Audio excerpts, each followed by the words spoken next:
ዛሬ የምንመለከተው ቤት ብቻ አይደለም ከቤት ጀርባ ያለውን ራዕይ ጭምር ነው። ቤት መግዛት ቀላል ነው ወይስ ደግሞ ከጀርባው ብዙ ጥያቄዎች አሉት? ሰላም ያብስራ ነኝ። ይህ በገበያ ሚዲያ የሚቀርብላችሁ ሪቪው ፕሮግራማችን ነው። ዛሬ እንግዲህ 22 ጌታውን በሻ ህንጻ አካባቢ ተገኝቻለሁ። እስቲ ብርዱም እየመጣ ነው፣ ዝናቡም እየመጣ ስለሆነ አብረን እንግባና የቡሄ ቡናም ተዘጋጅቷል ስለተባልን ውስጥ ሞቅ ሞቅ እንበል። አብረን እንሂድ፣ አብረን እንግባ።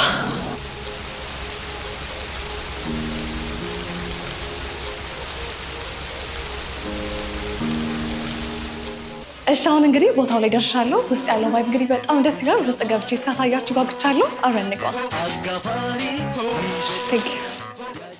ሰላም ሰላም፣ እንዴት ነሽ? እንኳን ደህና መጣሽ። እንኳን ደህና ቆየሽ።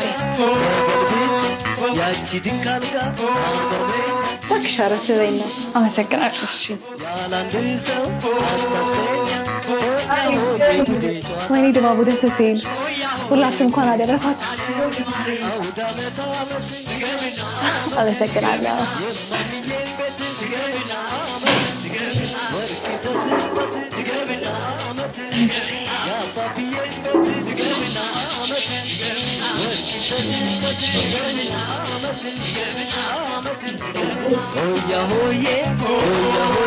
በረደሽ አይደለ? ዛሬ ደግሞ ዝናቡ በጠዋቱ ከባድ ነበር። ደረብ ብላርግልሽ። አመሰግናለሁ በጣም።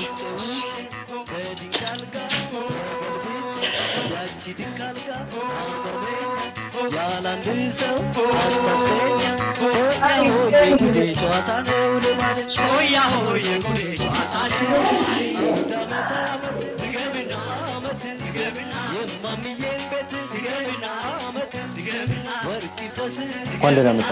እንኳን ደህና ቆየ። ሰላም ነው? ከክላይንት ጋር ትንሽ ቆየ። በጣም ደስ ይላል። እንግዲህ ሞቅ ሞቅ አድርጋችሁታል። አቀባበላችሁን በጣም ወድጀዋለሁ። ያው በዓሉ ምክንያት በማድረግ እንግዲህ እንኳን አደረሰሽም ሳልልሽ እንኳን አደረሰሽ። ያው እንግዲህ በዓል ሲሆን እንደዚህ ብዙ ጊዜ እንደዚህ አይነት ሴሬሞኒዎችን እናዘጋጃለን። በጣም ደስ ይላል። እስኪ ለእኔና ለተመልካቾቻችን እንግዲህ ስምህን አስተዋውቅ። እሺ፣ ስሜ ብሩክ አብርሃ ይባላል። የኔስል ፕሮፐርቲስ ሴልስ ሱፐርቫይዘር ነኝ። በሴልስ ሴክተሩ ላይ እንግዲህ ብዙ ጊዜ አሳልፌያለሁ። በጣም ደስ ይላል። እንግዲህ ስገባ እያየሁት ነበርና ኔስል ምን ማለት ነው ወይ ለምን ተባለ? ኦኬ፣ ኔስል ማለት ከሚኒንጉ ስንነሳ የእናት እቅፍ እንደ እናት እቅፍ የሚመች የሚለው ሚኒንግ ይዛል። ይህ ማለት ደግሞ ምቾት ያላቸውን አፓርትመንቶች ለደንበኞቻችን ባልነው ጊዜና ባልነው ሰዓት ማስረከባችን የሚያሳይ ስም ነው እናምናለን። ያሉትን ባክግራውንዶች ደግሞ ለማውራት አሁን ክላይንት የሚበዙበት ታይም ስለሆነ ኦፊስ እንግባና ያለውን ነገር በደንብ ማውራት እንችላለን። እሺ፣ ደስ ይለኛል። እሺ፣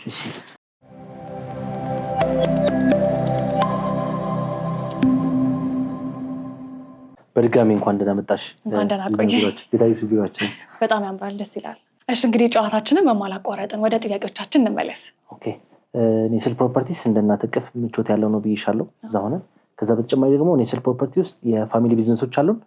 ከዛ በመጀመሪያ የምንጠቅሰው ሉና ስላተር ሃውስ የሚባል ነው። ሉና ስላተር ሃውስ የራሱ የሆነ ካምፓኒ ነው። በቀን ውስጥ ከ4000 እስከ 5000 የሆኑ ፍየሎችን ኤክስፖርት እናደርጋለን። ከዛ በመቀጠል ደግሞ ዜታ ኮንስትራክሽን የሚባል ካምፓኒ አለን። ከ20 ዓመት በላይ በኮንስትራክሽን ደረጃው ላይ ቆይቷል።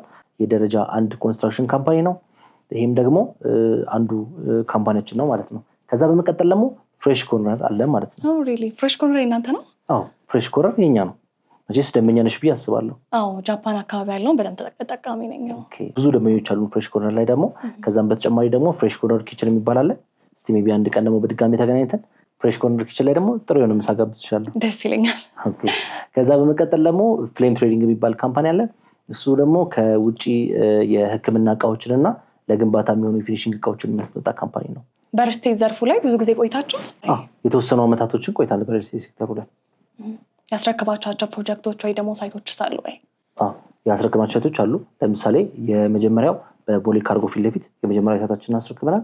ከዛ በመቀጠል ደግሞ ጃክሮስ መብራቱ ጋር የምታውቂው ከሆነ ከድሮሜታ ቦ ፊት ለፊት ሁለተኛ ፕሮጀክታችን አስረክበናል። እዛ ጋር ደግሞ በግንባታ ሂደት ላይ የደረሰ ፕሮጀክት ሳላችሁ ወይ? አዎ፣ በግንባታ ደረጃ ላይ የደረሰ ፕሮጀክት አለ። ሶስተኛ ወይም ደግሞ አሁን በቅርብ ለደንበኞች የምናስረክበው ቦሌ መድኃኔዓለም ከአዲሱ ስታዲዮ ፊት ለፊት ጋር አንድ ፕሮጀክት አለን። እዛ ጋር ኦልሞስት ግራውንድ ፕላስ 17 ነው። እስከ 2 የንግድ ሱቆች አሉ። ከዛ በኋላ በፍሎር 3 እና 4 ቤቶች ያሉበት የመኖሪያ አፓርትመንቶች አሉ እዛ ጋር። ሌላ ተጨማሪ ፕሮጀክቶች አሏቸው? አዎ፣ ከዚህ በተጨማሪ አሁን አውደ ዓመትም ደርሶ አዲስ ዓመት መጥቷል። ዛሬም ደግሞ ቡሄ እንደመሆኑ መጠን ደንበኞቻችን ሁልጊዜም አዲስ ነገር ይዘን መምጣት እንፈልጋለን። ስለዚህ ሲኤምሲ ሲቪል ሰርቪስ ፊት ለፊት ግራውንድ ፕላስ 16 የሆነ የመኖሪያ አፓርትመንት ከባለ 1 ጀምሮ እስከ ባለ 3 መኝታ ድረስ ለምሳሌ ባለ 1 ከ60 ካሬ ጀምሮ፣ ባለ 2 ከ103 ካሬ ጀምሮ፣ ባለ 3 ደግሞ በ125.9 ካሬ ጀምሮ ለደንበኞች አቅርበናል።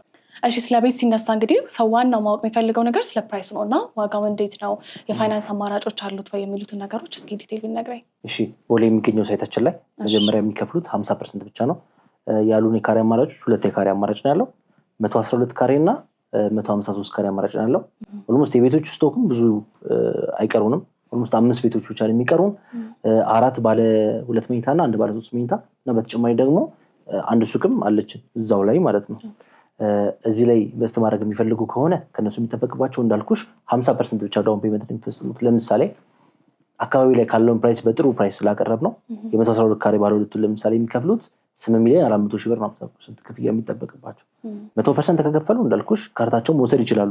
ቀስ ብለን ግን በረጅም ጊዜ እንክፈል የሚሉበት ሚስ ካለ ግን 50% ከፍለው ቀሪውን በየ4 ወር ጊዜ ውስጥ የሚከፍሉበትን መንገድ አመቻችተናል። በጣም ጥሩ። አሁን የነገርከኝ የቦሌ ሳይቱን ነው አይደለ? ሁለተኛ ሳይት ያልከኝ የሲኤምሲው እንዴት ነው የሚሆነው? ኦኬ የሲኤምሲ ሳይት ላይ ደግሞ የሚሆነው ኦልሞስት 10% ብቻ ነው የሚከፍሉት። የካሬ አማራጮቹን ነግሬሻለሁ።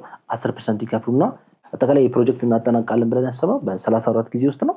እዚህ በ34 ጊዜ ውስጥ በ9 የክፍያ ዙሮች ውስጥ ከፍለው መጨረስ ይችላሉ ማለት ነው። ስለዚህ አሁን እንዳልከኝ ባለ 1 መኝታ እስከ 60 ካሬ ድረስ አይደለ?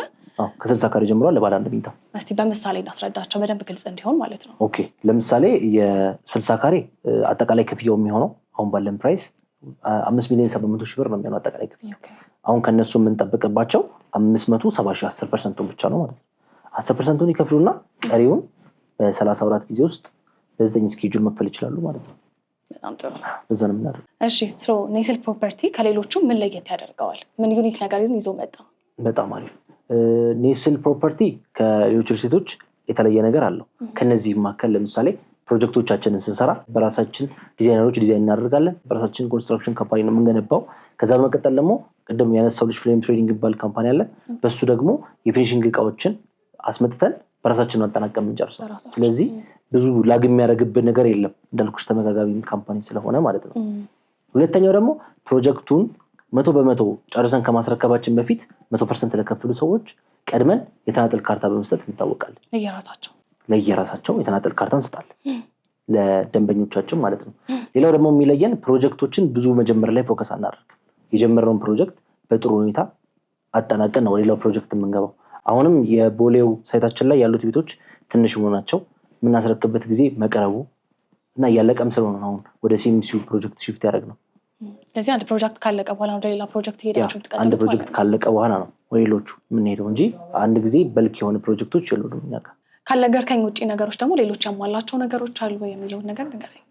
ጀስት ለመጨመር ያህል የቦሌ ሳይታችን ላይ እንዳልኩሽ ፐር ፍሎር 3 ቤትና 4 ቤት ነው ያሉት። ሊፍቶች አሉት። በቂ ነው መኪና ፓርኪንግ አለ። 3 ቤዝመንት ስለሆነ ያለን እንዳልኩሽ ግራውንድ ፕላስ 17 ነው። የንግድ ሱቆችን ደግሞ በበቂ ሁኔታ ለነዋሪዎችም ሆነ አካባቢ ላለው ቦታ ላይ ብዙ ነገሮችን ማቅረብ የሚችሉበት ሳይታችን ነው የቦሌ ሳይታችን ማለት ነው። የሲኤምሲው ጋር ደግሞ ስንመጣ ግራውንድ ፕላስ 16 ነው። እሱ ጋር እንዳልኩሽ ያካፈሉ ሜትር በጣም የተመቸ ነው። እዚህኛው ሳይታችን ላይ ሎኬሽኑም ለመኖሪያ በጣም አመቺ ከመሆኑም አንጻር ብዙ አባወራዎችን የቤት ባለቤት ለማድረግ ቡናውን እንትን እንበልና። ይቅርታ አቋረጥኳችሁ፣ ልቀበልሽ? እሺ በጣም ደስ ይላል። አመሰግናለሁ። አይ ችግር የለውም። የሴት እንግዳ የለውም። ይቀደዋል። ስኳር ስንት ላድርግልህ?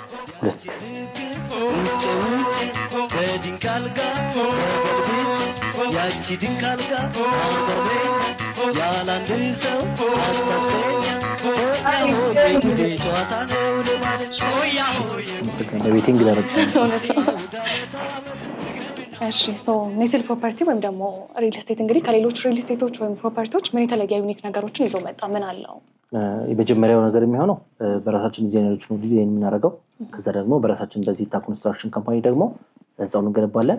በፍሌም ትሬዲንግ ደግሞ ፊኒሽንጉን እንጨርሳለን ማለት ነው። ብዙ ጊዜ ይሄ በፉሊ ፊኒሽድ የከፈሉ ደንበኞች ካሉ በፉሊ ፊኒሽድ እናጠናቀላቸዋለን። በሰሚ ደግሞ ከከፈሉ ደግሞ በዛው የምናጠናቅበት ይመስላል የመጀመሪያው ማለት ነው። ከዛ በመቀጠል ደግሞ አንድ ፕሮጀክት ጀምረን ያን ፕሮጀክት ሳናጠናቅቅ ወደ ሌላ ፕሮጀክት አንገባ። ለምሳሌ አሁን የቦሌ ሳይታችን ላይ እንዳነሳ ነው ቅድም ወደ 5 ቤቶች አሉ ብዬሻለሁ። በደንበኞቻችን ጥያቄ መሰረት ነው እንጂ ይህን ፕሮጀክት ላውንች ያደረግነው የሚያወጣ ነው እንጂ 100% ሳናጠናቅቅ ሌላ ፕሮጀክት መሄድ ይባል ነገር በኔስል ፕሮፐርቲ የለም። ሌላው ደግሞ ከሌሎቹ የሚለየን አንድ ሁለት ስቴፕ ከፍ አድርገን ነው ፕሮጀክቶቻችንን ወደ ሽያጭ የምናወጣቸው። ለምሳሌ ሲኤምሲ የሚገኙ ሳይቶችን ላይ የ3 ቤዝመንት ሾሪንጉን ጨርሰን አሁን ወደ ፋውንዴሽን ስራዎችን እየጀመረ እንገኛለን። ከዛም በተጨማሪ ደግሞ አሁን እስኪ ካምፓኒያችን ያዘጋጀን ቡናችንን እንጠጣና ያለው ነገር ደግሞ ሳይት ሄደን በደንብ እናየዋለን። ምንም አይነት ሽያጭ ከመጀመራችሁ በፊት ሾሪንጉን መጨረሱ እንግዲህ የኮንስትራክሽን ትልቁ ስቴፕ ነው ብዬ አስባለሁ። ልክ ነው። ስለዚህ በመጨረሻ እዚህ ቢሮ ላይ ማለት ያሉብን ነገሮች ካሉ እስኪ ንገረኝ። በቃ ኔስል ፕሮፐርቲስ ከሌሎቹ በተለየ መልኩ የዲስካውንት ፕራይሶችም የቦሌው ላይም የሲኤምሲ ሳይት ላይም አውጥተናል። እንዳልኩሽ መጀመሪያ እንዳነሳሁልሽ 5 ቤቶች ብቻ ነው የቀሩት እና አንድ ሱቅ ያው ፈርስት ካም ፈርስት ሰርቨር ላይ የሚባለው መጀመሪያ የመጣ ሰው ወይም ቅድሚያ የመጣ ሰው የተሻለውን ነገር ያገኛል። አሁን ያወጣነውን ፕራይስ ዲቴል ለሆን ባነሳልሽ ካለው ከሎኬሽን ፕራይስ ራሱ አንጻር በጣም በዲስካውንት ነው። ይሄ ሴክተሩ ላይ የግዢ ሽያጭ ላይ ብዙ ሰው ያውቋል ብዬ አምናለሁ። ቦሌ ላይ በዚህ ዋጋ በካሬ እየሸጥን ያለን አሁን 150 ሺህ ብር ነው በፉል ፊኒሽድ ማለት ነው። በፉል ፊኒሽድ ማለት አጠናቀን እናስረክባቸው ቦሌ ላይ። ስለዚህ የዚህ ድል ተካፋይ እንዲሆኑ ነው የምጋብዘው። ከዛም በተጨማሪ ደግሞ የሲኤምሲ ሳይቱ ላይ በካሬ 95 ሺህ የምንሸጠው ቀደሞ ለመጡ ለ20 ደንበኞች ብቻ ነው።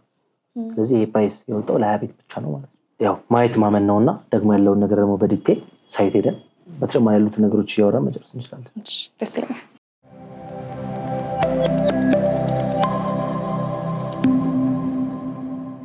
እንግዲህ እንደምታየው ባለ 2 ሳምፕል ሃውሳችን ይሄን ይመስላል።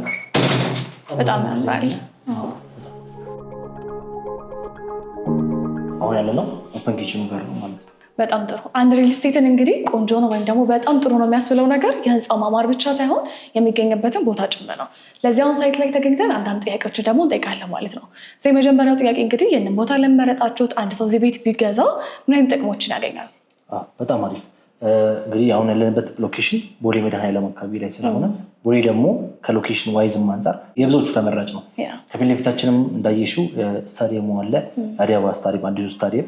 እንግዲህ ከቤታቸው ነው ኳስ የምናዩበትን ሜትድ አመለክተናል ማለት ነው። ባለ 3 መኝታ መግዛት ከቻሉ ይሄ ያለ። ከዛም በተጨማሪ በዙሪያችን በጣም ብዙ የሆኑ አሚኒቲዎች አሉ ከህንፃው ከሚያገኙት በተጨማሪ ማለት ነው። ጂምናዚየሞች፣ የእምነት ተቋማት፣ ኢንተርናሽናል ትምህርት ቤቶች፣ የቦሌ ኤርፖርትም በቅርብ ርቀት ነው ያለው ከኛ። ስለዚህ ከብዙ አንገል ቦሌ ላይ መግዛት ለቀባሪው ማርዳት ነው የሚሆነው። ዲቴል ገባ። እሺ አሁን ስቴይ ፕሮጀክት ምን ላይ ደርሷል? ኦኬ ፕሮጀክቱ ኦልሞስት ወደ 90% አካባቢ ያጠናቀነዋል። በምን ያክል ጊዜ ታስረክባላችሁ ለደንበኛ? ለማስረከብ ያሰብነው ደንበኞችን በ8 ወር ብላ ማስረከብ ያሰብነው፣ ግን ለደንበኞች አከፋፈል እንዲመች ብለን የተወሰነ ጊዜ ጨምረንላቸው በ3 ጊዜ ያከፋፈል ሜትድ ብሎ የሚጨርሱበትን ሜትድ አመቻችተናል። በጣም ጥሩ። በመጨረሻ ማለት የምትፈልጋቸው ነገሮች ካሉ እስኪ። እሺ በመጨረሻ ማለት የምፈልገው ከዚህኛው ፕሮጀክታችን ስጀምር እዚህ ቦሌ መድኃኔዓለም የሚገኘው ፕሮጀክታችን ላይ ያሉን ቤቶች 5 ብቻ ናቸው። ሌሎች ደግሞ 1 ነው ያለው። 4 ባለ 2 መኝታ እና 1 ባለ 3 መኝታ ነው ያለው። የካሬውም ደግሞ ዋጋ ብዙ ጭማሪ ያላደረግንበትም ከአካባቢው አንጻር በካሬ ይሸጠን ያለ ነው 150 ሺህ ብር፣ ያውም በፉል ፊኒሽድ ማለት ነው። በፉል ፊኒሽድ እዚህ አካባቢ ላይ ወይም ቦሌ ላይ ማግኘት አትችልም በዚህ ፕራይስ። ስለዚህ ይሄ እንግዲህ ግዢ ሳይሆን ሎተሪ ማለት እንችላለን እኮ ስለዚህ ፕራይሱ። ስለዚህ 50% ለምሳሌ ባለ 2 መኝታ እንኳን ብናነሳ 8,400,000 ብር ከፍለው ቀሪውን በጊዜ ፎይታ ሰጥተናቸው የቤት ባለቤት መሆን ይችላሉ። እነዚህ የዲጂታል ካርታ ያለቀላቸውን አፓርትመንቶች። ከዛ በተጨማሪ ደግሞ ቅድም ያልኩሽ አዲስ ዓመቱን ምክንያት በማድረግ የሆኑ ምክንያት በማድረግ አዲስ ዓመትም የመጣ ስለሆነ ያወጣናቸው ወይም ላውንች ያደረግነው የሲኤምሲ ፕሮጀክታችን ላይ ደግሞ ለ20 ቤቶች በካሬ በ95 ሺህ ብር ዲስካውንት ፕራይስ አውጥተንላቸዋል እና ቀድሞ የሚመጡ ደንበኞች ካሉ እንግዲህ በ95 ሺህ ብር በካሬ መስተናገድ ይችላሉ ማለት ነው እዚህ ሪልስቴት ካምፓኒያችን ላይ። እሺ አሁን ይህንን ተመልክተው አንተን ኮንታክት ማድረግ የሚፈልጉ ሰዎች ካሉ በምን ያገኙ? እንግዲህ በድርጅታችን ስልክ በ0980758074 ላይ ደውለው እኛም ኮንታክት ማድረግ ይችላሉ። ከዛም በተጨማሪ ደግሞ 20ዎች ውስጥ እንዳሉ ሆነው ከ20ዎቹ ቀደም የሚመጡት 5ቱን ደግሞ ኤክስትራ ዲስካውንት እናደርግላቸውና እንቀበላቸዋለን ማለት ነው። በጣም ጥሩ። እንግዲህ የነበረን ቆይታ ይመስል ነበር። ስለሰጠኝ ጊዜ በጣም አመሰግናለሁ። አመሰግናለሁ። ለዛሬ የነበረን ቆይታ ይህንን ይመስል ነበር። እናንተ የበጀት አቅሙ ቢኖራችሁ ኑሮ እዚህ ላይ ኢንቨስት ታደርጉ ነበር? ካደረጋችሁ ደግሞ ለምን? መልሳችሁን ኮመንት ላይ አስቀምጡልኝ። ለዛሬ የነበረው የሪቪው ፕሮግራማችን ይመስል ነበር። ከፕሮግራሙ ጋር አብሬያችሁ የነበርኩት እኔ አብስራ ነኝ። በሌላ ፕሮግራም እስክንገናኝ ድረስ ቻው።